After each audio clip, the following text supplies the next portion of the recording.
was burning as far as we could see in every direction, which wasn't very far because of the denseness of the smoke, but the fire actually stopped. In this area, the Kilmore East fire finished, stopped just down there beside the river at Taggart.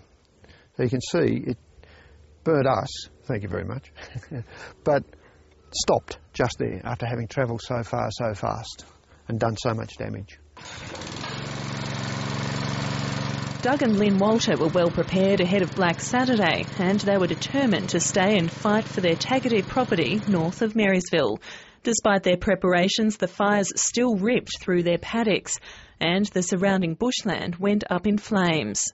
But you can see the damage that it's done to the mountain, and I guess that's going to take probably 100 years before that gets back to what it was in the past, if it ever does get back.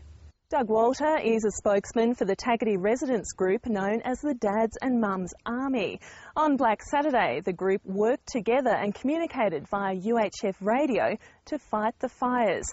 Mr Walter has told the Bushfire Royal Commission that there needs to be more funding so that other residents groups can do the same.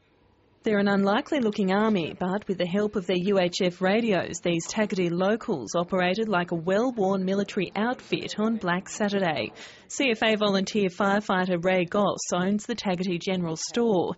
He says the UHF radios help to save homes and lives. The radios are very important because it's communications. You're not sitting alone. If you're there by yourself at home, you're not sitting there by yourself.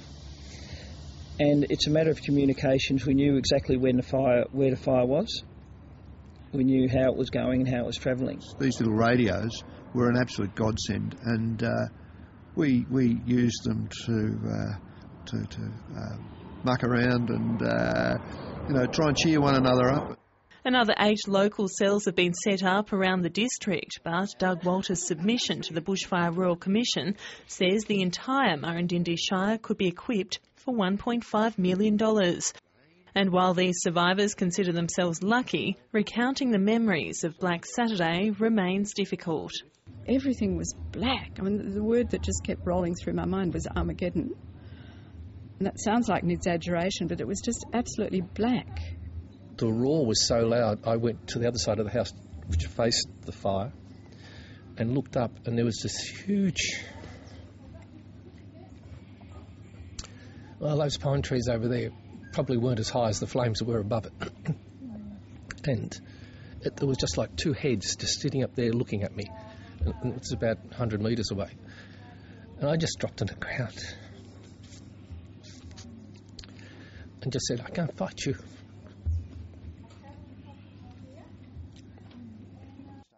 One year on from Black Saturday, this army says they'll be even better prepared if they face a similar situation again.